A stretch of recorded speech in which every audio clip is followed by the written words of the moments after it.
Hola la meute, bienvenue sur BCS. Aujourd'hui, on reçoit un invité prestigieux, Monsieur Thomas Loubersan. Avant de te présenter déjà Thomas, merci d'être là, merci à toi. Merci pour l'invitation. Je sais que là, tu es pris entre plusieurs stages, là je vois que tu es un petit peu partout, entre le Maroc, Nice. Ouais, je bouge beaucoup en ce moment. Là en ce moment, c'est la période. Donc, qui est Thomas Loubersan avant tout? On va te présenter, je vais me permettre de te présenter et tu me diras, tu rajouteras s'il y a quelque chose à rajouter. Écoute. Donc, Thomas Loubersan, donc bon, je sais que tu es quelqu'un humble, mais moi je vais le dire, numéro 1 dans le grappling en France, ça pour moi il y a incontestablement. Donc Thomas Loubersan, c'est quoi? C'est beaucoup de titres, ça a été numéro 1, tu me dis si je me trompe sur les dates, IBJJF, au classement IBJJF en 2018, 2019 et 2020. Ouais, sur 2 saisons, c'est-à-dire de 2018 à 2019 et de 2019 à 2020. Mais vraiment une grosse saison et une demi, parce qu'après il y a eu le Covid qui a coupé, qui a fait que la deuxième année, il s'est fini avec. Ok. Donc les Panaméricains aussi, à ton actif? Ouais, seul Européen dans les 10 dernières années à avoir gagné. Il n'y avait que Gane qui avait gagné avant, c'est tout. Et bah, après, multiples des titres européens, tu en as eu de multiples. Ouais, je sais pas, après, tu as eu quoi comme autre titre majeur? 3 fois champion d'Europe, je crois 2 fois IBJJF consécutifs et à la FILA aussi. Ok. Et là, au niveau, avant de parler de l'état du grappling en France, j'aimerais aborder avec toi, au niveau de tes actualités, là, je sais que tu avais tenté les qualifs ADCC l'année dernière, je pense. Ouais, je les ai tentés. J'ai fait un bon tournoi, mais j'ai fait une petite erreur en finale. Ça se joue sur, pour moi, une petite erreur. Hein, c'est au niveau, c'est-à-dire que c'est comme en Formule 1. Hein, tu fais le petit virage, le virage. C'était un adversaire très fort aussi, c'était solide. Pour moi, j'avais légèrement l'avantage dans le sens où j'étais dans mon game. J'étais en train de refaire ce que j'avais fait en demi-finale et en quart de finale. C'est-à-dire que c'est des gens qui voulaient pas me lutter, qui vont directement au sol. Je fermais, je gérais, je mettais de la pression et je domine dans les contacts de main. Et là, il était fort. Et il prend une pénalité, donc il s'assoit. Donc je suis entre guillemets devant au score, vraiment, mais même dans la manière de le gérer, c'était très équilibré. Mais j'ai resté dans ma filière. Et là, le match, au lieu de 6 minutes, il est de 8 minutes en finale. Et l'arbitre, à un moment, me demande action, sinon tu vas prendre une pénalité. Et là, j'ai fait l'erreur d'écouter l'arbitre. Et de suite, j'ai fait une grosse action où j'ai pété dedans et je fais une erreur d'ouverture. Je donne une jambe et là, en face, il a su être très fort sur opportuniste. Et je n'aurais pas dû l'écouter, quoi. Donc, mais c'était un bon tournoi. Au-delà de ça, j'ai quand même fait un très bon tournoi. J'étais encadré avec Nicolas Haute et j'avais fait une prépa de lutte avec François. C'était par rapport au contexte, je suis très content parce que 41 ans au moment où je l'ai fait. Bien sûr. Parce que début de préparation, je me pète 3 côtes qui sortent ici là, de la tâche. Donc, d'accord. À plus marcher, je sors de l'hôpital et autres. Donc, vraiment, je fais 1 mois de reprise à Bordeaux chez Anthony Ledera, où c'était très bien fait, très bien géré. Et j'ai eu vraiment intensif. J'ai eu 3 semaines avec Maxime. Donc, par rapport à ce que j'avais, je suis content quand même d'avoir fait ce résultat. Tu vas les retenter? Tu vas les retenter sur les prochaines? Le prochain, là, il y a les Worlds. Il y a le deuxième, je n'ai pas pu parce que c'est la naissance de mon deuxième enfant. La prochaine, c'est l'année prochaine. Je vais sur les 43. Ça se tente, Thomas, ça se tente. On verra, pourquoi pas. Mais je pense qu'aujourd'hui, je vais me diriger plus vers des super fights. C'est-à-dire que j'ai du potentiel, je sens que je suis même, j'ai un jeu de plus en plus personnalisé.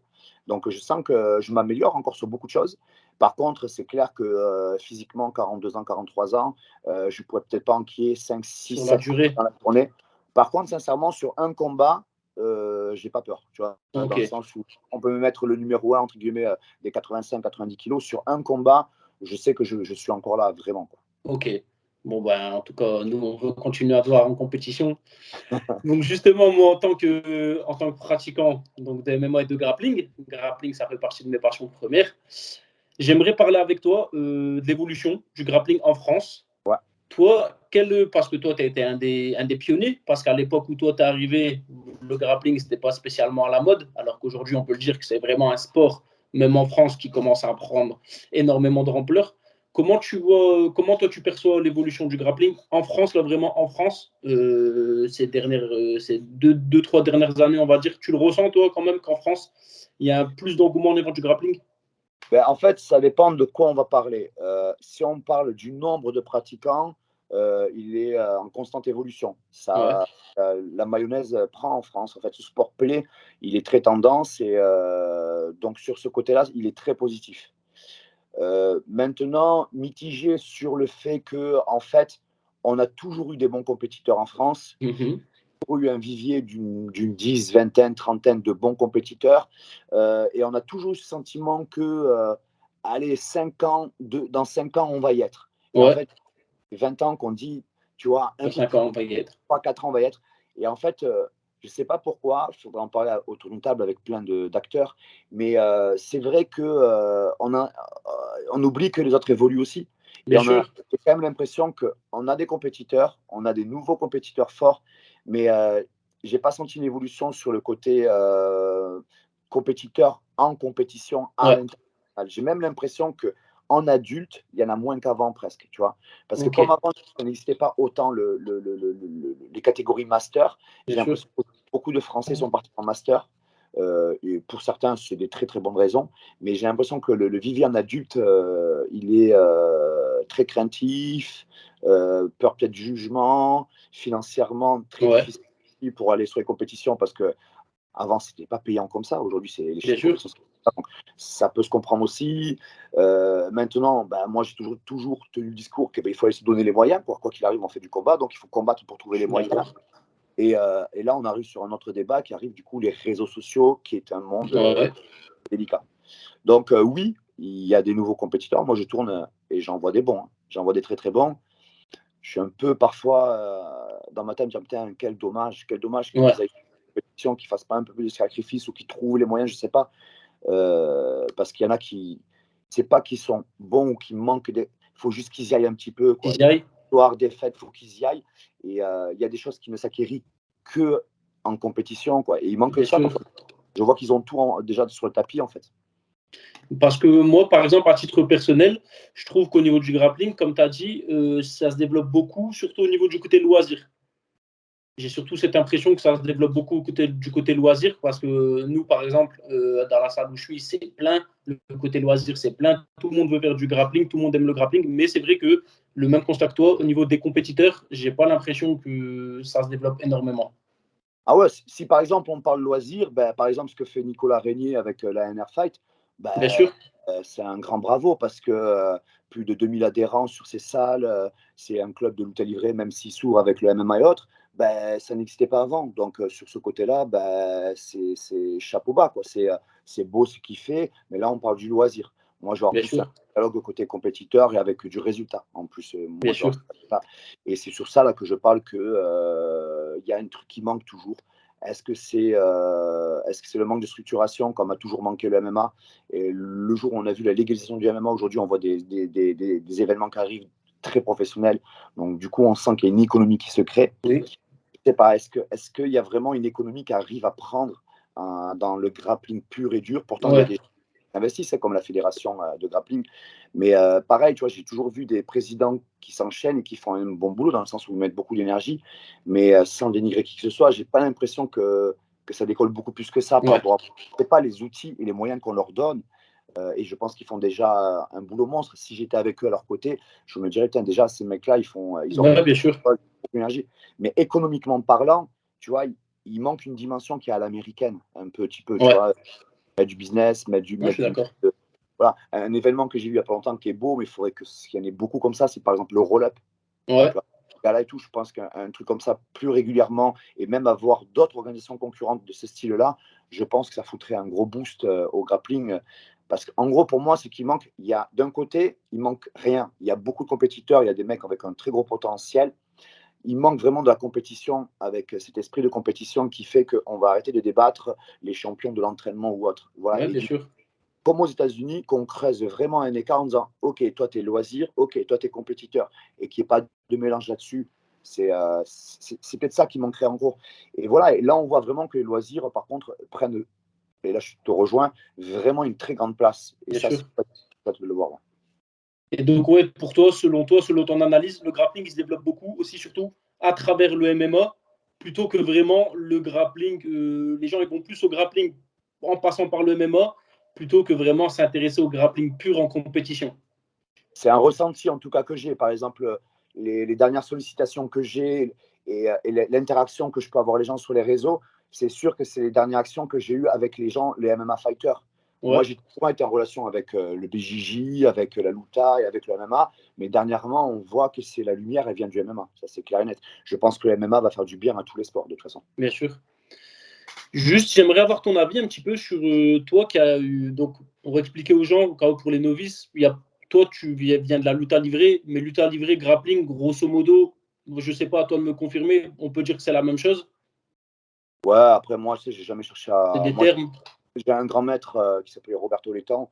C'était vraiment un maître de lutte à livrer. Après, moi, je cherchais la pratique, Bien sûr, apprendre la manière de faire, qu'est-ce que la luta. Après l'histoire, je ne me suis jamais vraiment trop intéressé. Mais voilà, le grappling, c'est un terme qui est arrivé après, mais c'est le même sport, quoi. bien Peut-être que sûr. le grappling n'a pas d'histoire. C'est un terme qu'on invente aujourd'hui Oui. voilà, pour fédérer quelque chose de nouveau. Mais la lutte à livrer a tout un côté historique, en gros, je pense. Donc toi qui as eu la majorité de ta formation du coup de compétiteur, que ce soit techniquement ton bagage technique qu'il a appris de par ton maître au Brésil, quel regard tu portes sur la pédagogie qu'on a au grappling? Je ne sais pas si toi, toi qui as fait le tour des clubs un petit peu à droite à gauche, comment tu trouves la pédagogie qu'on a au niveau de l'entraînement en France comparé à ce que toi, tu as pu connaître au Brésil? Euh, la France, on est trop bouquin. Ouais, On est trop fermé sur soi et trop bouquin. Et si c'est pas écrit dans le bouquin, on l'envisage pas. C'est ok, ouais, pas là-dedans. C'est une catastrophe, cette mentalité-là. Donc c'est très bien parce que pour structurer, c'est très bien. On a des repères, on va avoir ouais, des protocoles et autres. Mais par contre, pour le combat et la vérité du combat, on ne peut pas parler comme ça, c'est pas possible. Les Brésiliens vont être très sectaires, c'est-à-dire très mon académie, il ne va pas dans l'académie autre. Donc c'est ouais, mais par contre, ils ont une rage de vivre sur le tapis, une rage de combat sur le tapis qui est hors norme. Ils se fight et ils arrivent bien à dissocier quand on se bat et en dehors de ça, ils vont boire un verre comme si c'était des grands bien amis. sûr. Et par contre, quand ils s'entraînent ensemble, c'est ce que dire du Brésil, c'est que quand ils se battent, ils se battent.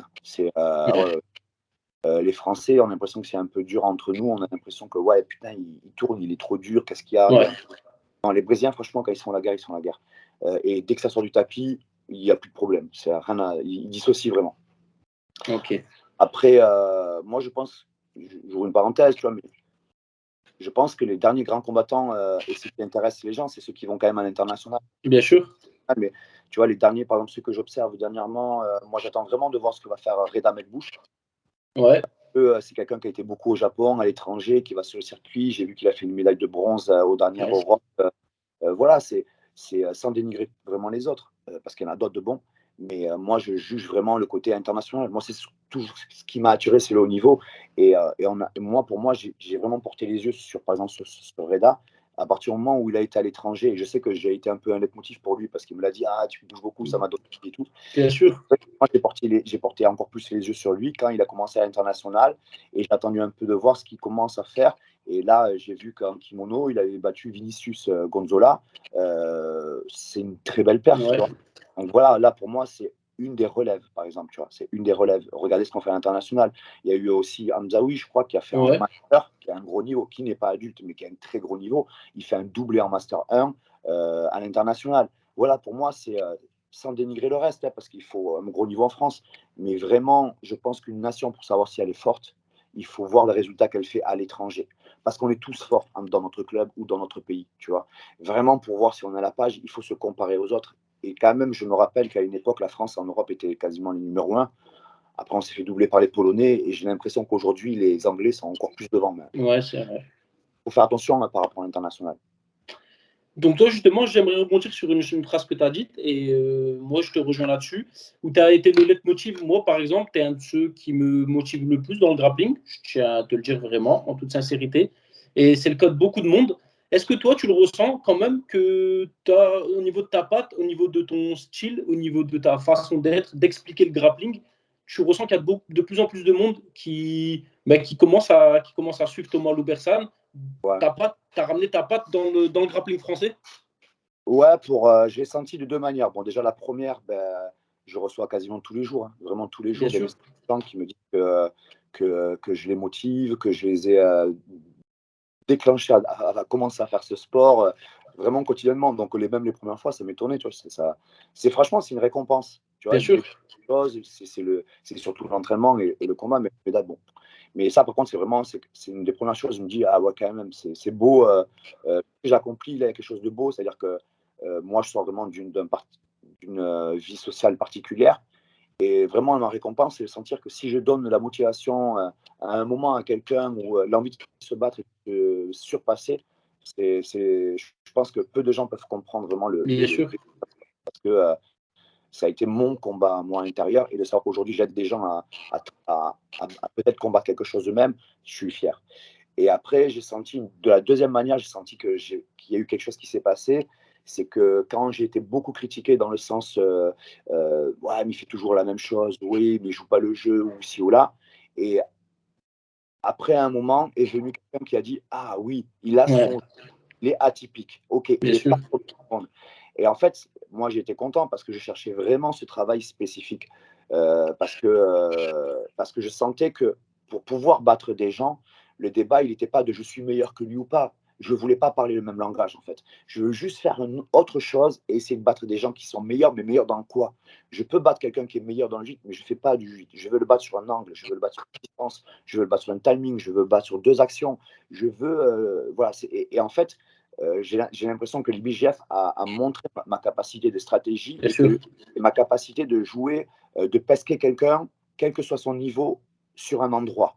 Et je pense qu'aujourd'hui, il y a beaucoup de gens qui ont vu que j'avais une attitude et une autre approche. Et là, aujourd'hui, je le vois parce qu'il y a beaucoup de gens qui me posent des questions. Je le vois dans les stages. Je pense que je suis la personne qui donne le plus de stages en Bien France sûr. par mois. Et tout le temps, des gens nouveaux. Ce soir, je crois que je suis au Maccabi, il y a quasiment plus de 40 inscrits. Et là, je vois qu'il y a des gens et les questions qu'ils me posent. Tu vois, ils sont très réceptifs à des nouvelles, alors qu'on sait, pour finalement l'explication, que donner quelque chose de nouveau à quelqu'un, c'est pas facile, parce que ça pousse à se remettre en question. D'accord. Moi, les gens qui viennent vers moi, en fait, je vois qu'ils sont complètement ouverts à dire, OK, vas-y, dis-moi qu'est-ce que tu fais, parce que c'est Ouais, bien différent. sûr. Et là, du coup, c'est une deuxième victoire que j'ai. Et donc, ouais, justement, je suis d'accord avec toi parce que je trouve que tu as ramené un. J'ai écouté plusieurs de tes interviews. Et en fait, quand on suit le schéma classique, souvent, les débutants, les loisirs, bon, on leur apprend la garde, puis on leur apprend au fur et à mesure à sortir de la garde. Puis après, parfois, je sais qu'il y en a certains qui discutent avec moi, qui se perdent parce qu'ils me disaient, ben, ouais, mais lui, par exemple, dans la demi-garde, il m'a montré tel renversement, mais Scott, il m'a montré un autre renversement. Et en fait, parfois, ils ne savent pas trouver leur style parce qu'on leur explique beaucoup de techniques. Et je pense que toi, tu as eu une approche, par exemple, je t'écoutais la dernière fois, tu as associé au niveau du fight IQ, au niveau de l'intelligence de combat, tu as associé le grappling à la boxe, au niveau des placements, travail de feinte. Et je trouve que c'est comparé à ce que je t'expliquais justement, où on a l'impression que parfois c'est que de la technique, de la technique, de la technique, pour dire faire de la technique. Toi, tu as quand même ramené une approche totalement différente, je trouve. Ben, faut le prendre, faut le comprendre aussi pourquoi on le perçoit à partir de. C'est-à-dire que c'est pas une critique, c'est juste de comprendre comment il s'est développé.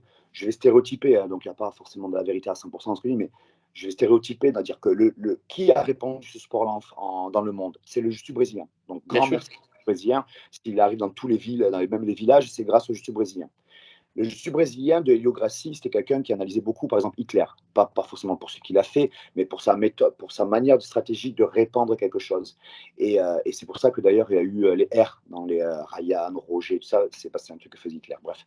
Et en fait, il a vraiment étudié comment on fait une expansion sur le monde. Et du coup, il a pris ses fils, ses cousins, il les a formés, il les a envoyés là, après dans les pays, après dans les villes, ainsi de suite.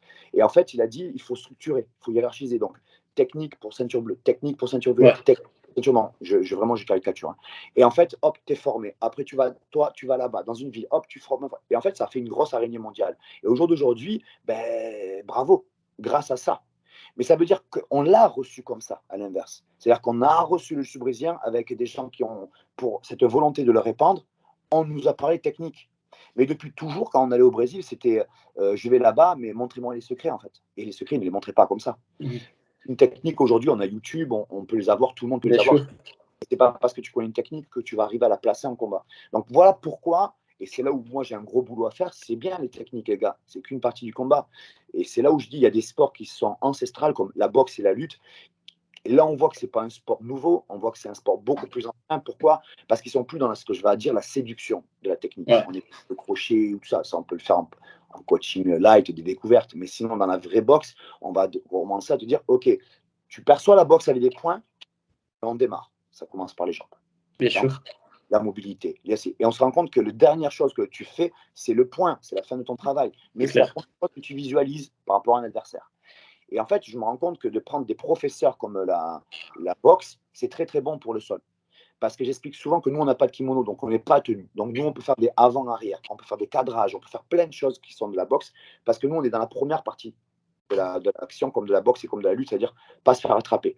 Maintenant, le kimono, c'est tu m'attrapes, je m'attrape. On est sur la deuxième partie de l'action, c'est une fois qu'on attrape. C'est le tricotage là-dedans, que le meilleur gagne là-dedans. Donc, on n'est pas dans le même, on ne travaille pas au même moment. Sauf si, bon, je suis un mec juste quand il la veste, je me mets dans la deuxième partie de l'action. Donc, c'est pour ça que la boxe, je dis souvent, est un très bon professeur pour le nogi dans l'enseignement. Bien sûr que le jiu-jitsu est très important dans le combat, avec les techniques de soumission et autres, mais pareil, je rappelle tout le temps qu'une finalisation, c'est une finalité, c'est la fin. Et bon, vous venez par le club parce que vous avez vu comme le KO en boxe, vous avez vu une soumission, vous voulez apprendre ça. Mais bon, est-ce qu'on commence par la fin? Ce serait bien de commencer par le début, ça va être face à face, gérer la distance, le premier contact, les positions, passer la garde, ainsi de suite, les transitions de trucs. Et ce serait qu'à la fin, pour moi, qu'on fait les soumissions. C'est pour ça qu'il n'y a pas longtemps en story, je disais, passez votre première année à vous éclater. J'ai vu. Vous allez avoir un travail qui est vraiment sur le départ du travail. Il y a beaucoup de gens, tu vas dire enlever soumission, ils vont te dire, mais qu'est-ce qu'on fait alors? Ça montre qu'il y a un problème. Tu vois. Et autre chose, je reviens sur ce que tu disais, sur le fight spirit, on va dire. Parfois, les gens parlent tous ensemble, c'est pas méchant. Je dis, mais attention avec qui vous parlez, en fait. C'est pas méchant. Mais je vais donner un exemple que je donne souvent, c'est tu vas dans une fête foraine. Bon, la personne qui vient pour s'amuser, il prend le pistolet et il va tirer sur un ballon. Lui, l'essentiel, c'est, t'as vu le pistolet, t'as vu les ballons? Il va tirer que par ça, ils sont fous du reste. Bien sûr. C'est le contexte. Donc voilà, on est dans l'amusement, on est dans le sport de combat. Maintenant, un peu plus sérieux, tu vas dans le paintball. Donc déjà, quand tu sais que tu vas faire un week-end avec le paintball, tu dis, oula, ça va être un peu plus sérieux là. On va se tirer, ça va commencer à faire mal, l'autre il a un fusil. Bon, tu portes encore de l'importance sur le fusil. Tu es encore, t'as vu, j'ai un fusil à, je sais pas, à compression, je sais pas à quoi. Mais là, tu vas commencer à dire, attends, le masque, qui est avec qui? Tu es en train de parler d'équipe. Où est-ce qu'on fait? Ah, là-bas, tu vas commencer à repérer le lieu. Là, tu vas commencer à dire l'environnement. Attends, là-bas, je peux me cacher. Ouais, mais là, il me voit de là-bas. Donc déjà, on n'est plus que dans la technique du fusil, c'est-à-dire la technique, c'est des armes. On est aussi dans l'environnement, alors qu'on n'est que dans l'intermédiaire, dans le paintball. Et quand tu vas aller en guerre, une vraie guerre, si demain tu pars, tu n'es plus dans te dire, hey, t'as vu mon 9 mm, t'as vu mon truc? Le mec qui te regarde, il fait, oh coco. Là, je pense que c'est beaucoup plus loin quand tu es dans le sport de combat, c'est là où on parlerait de fight spirit, mais très profond. Ça veut dire que tu sais que même tu mets ta vie en danger avec ton partenaire, parce que tu vas mettre sa vie en dépend quand tu vas partir sur le terrain et que on peut te tuer. Donc tu sais que l'arme, le mec n'a pas de parler dans l'arme. Si moi je sais que je sors et qu'on a découvert et qu'on peut se faire tuer, le mec il va me parler tous les jours de sa grenade, de son truc et tout. Je dis, mais qui c'est ce rigolo, tu vois? Tu sais que là c'est autre chose, c'est des valeurs, c'est de la confiance. Là où on pourrait parfois interpréter des histoires entre profs et élèves, tu vois. Donc voilà, moi ce que j'ai dit, c'est attention. Est-ce que tu es un joueur de fête foraine sans dénigrer, hein? Moi, je vais à une fête foraine en amusement. Hein. Mais pour le sport de combat, je me situe plus pour quelqu'un qui a fait ce métier-là. C'est-à-dire, c'est ma vie. Donc, je me mets dans le sport plus un militaire. C'est-à-dire que, voilà, je ne suis pas dans le sport de combat, je suis dans le sport de combat. C'est pour ça que parfois, attention avec qui on parle et comment, parce qu'on ne peut pas tenir le même discours. C'est ça le problème. Donc là, pour conclure, en regardant justement, là, tu avais fait une story, justement, tu parlais de ça, de questions-réponses sur Instagram. Et justement, j'avais vu cette story où tu disais quelqu'un qui te demandait comment travailler, progresser. Et moi, c'est ce que j'essaye d'appliquer à l'entraînement. Je ne vais pas te mentir, je suis tes conseils. J'essaye de faire le moins de soumissions possible, travailler sur mes positions, travailler sur mes transitions. Justement, là, si demain, tu avais quelqu'un, un loisir, un débutant qui s'intéresse et qui demandait, bon, je ne vais pas dire le meilleur conseil parce que comme tu as dit, il y en a plusieurs, ça dépend de plein de contextes, il faut tout contextualiser. Mais à partir de quand tu peux définir ton propre style? Ou à partir du moment où tu commences à apprendre, à entrer dans un club, à apprendre les techniques, et au moment où tu dis, bon, ça, c'est peut-être pas pour moi, ça, c'est peut-être pas pour moi, ou je vais m'orienter plus vers ce style de jeu-là, ce style de combat-là. À partir de quand, selon toi, on peut commencer à définir son propre style? Intermédiaire. Je pense que débutant, comme professionnel, toute catégorie, c'est les bases. Ça, c'est universel à tout le monde. Par contre, je dirais que quand tu es débutant, tu dois tout apprendre, tu dois tâter. Par contre, ce n'est pas parce que tu es débutant et que tu ne connais pas, il ne faut pas confondre savoir faire les techniques et savoir le ressenti. C'est-à-dire que quand même, au bout de 2-3 séances, tu vas sentir si tu es à l'aise dessus ou dessous. Tu vas sentir si tu es quelqu'un qui attaque les bras ou les jambes ou la tête. Tu es quelqu'un si tu préfères prendre la montre ou elle dans le dos. Faut pas quand même, faut tout apprendre, il faut tâter et il faut vite sentir ce qui est pour toi bon. Voilà. Si tu joues à Tekken, il y a différents profils. Il y a le mec rapide, il y a le mec qui a son un coup fort, tout. Tu vas vite ressentir quel type de joueur tu es. Donc ça, je pense qu'au début, tu tâtes un peu tout. D'ailleurs, moi, en tout cas, personnellement, je sais que je faisais 3 mois de dessus. Après les 3 mois d'après, j'ai fait que du dessous. 3 mois d'après, je faisais que de la lutte. Donc j'ai tâté un peu tous les compartiments et je voyais dans lesquels j'étais à l'aise ou autre. Tu vois. Et je pense que quand tu arrives en niveau intermédiaire, ben, c'est bon, tu as compris où est-ce que tu es fort, tu as compris où est-ce que tu es faible, et c'est ce que je parlais tout à l'heure avec le truc militaire et tout ça, c'est qu'à un moment, plus tu vas dans le sport de combat, ça veut dire au bout d'un moment, c'est le moyen, c'est de gagner. C'est là où on s'éloigne du loisir, c'est-à-dire c'est plus s'amuser, c'est gagner. On doit trouver les moyens pour gagner, donc on n'est plus dans le divertissement ou dans l'amusement. Donc je pense que c'est vraiment à partir de l'intermédiaire.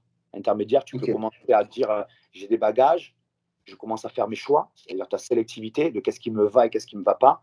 Tu comprends un peu la filière physique que tu as, tes positions favorites, tes soumissions, tes points faibles, tu vois. Mais par exemple, au début, un débutant, je dirais, qu'est-ce qu'il faut apprendre? Les bases, il faut essayer un peu tout pour voir ce qui te va ou pas et voir ce qui ne te convient pas.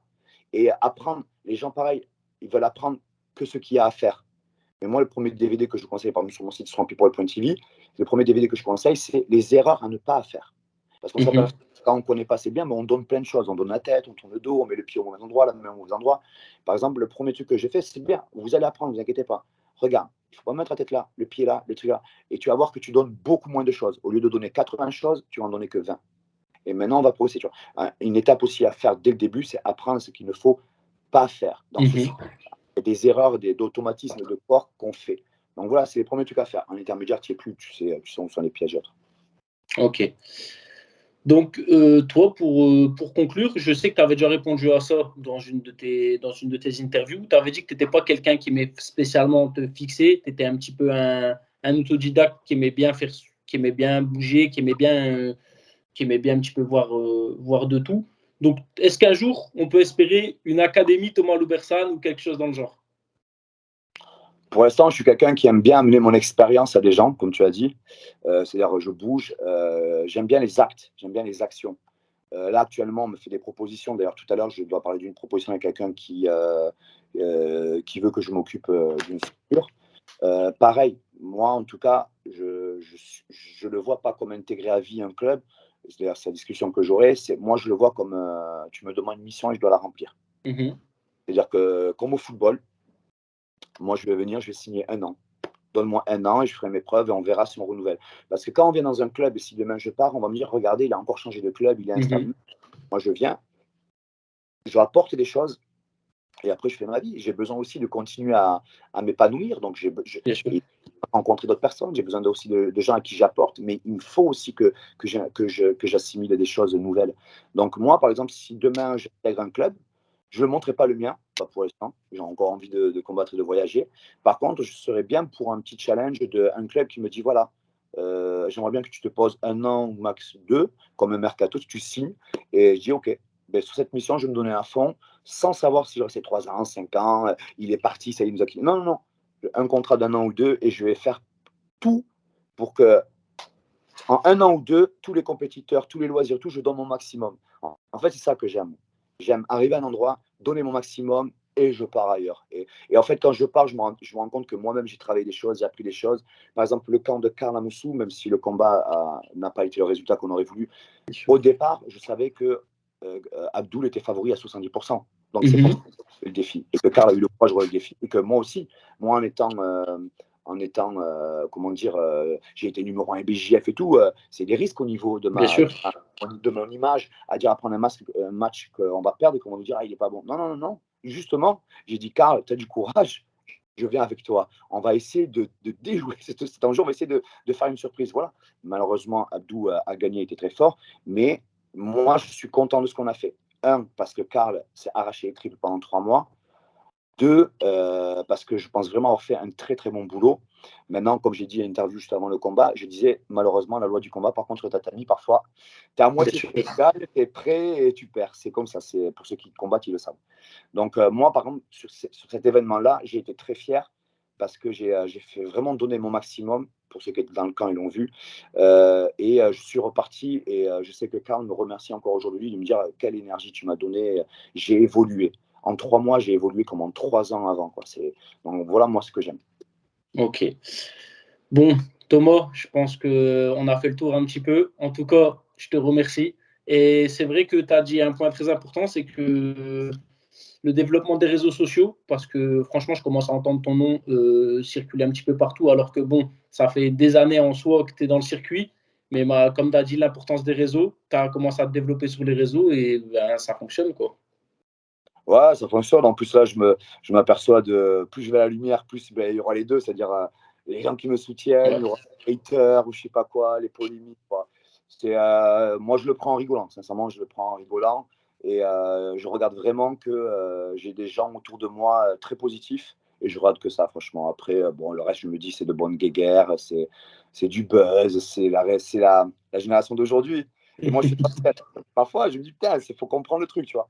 Mais sincèrement, franchement, je suis très content parce que je suis très sollicité et j'essaye de répondre vraiment à tout le monde, à tous les messages courts, mais je réponds vraiment à tout le monde et j'essaye de rester vraiment le plus possible accessible. Bah, franchement, en tout cas, moi, je te remercie parce que je le confirme. Je t'ai simplement envoyé un message et l'interview s'est faite aussitôt, aussi simplement. Donc, Thomas, merci à toi. À plaisir. Et un grand merci. Et merci pour la force que tu donnes au grappling français parce que franchement, on le ressent. Merci beaucoup et bon courage et bonne continuation à toi aussi. Merci. Ciao.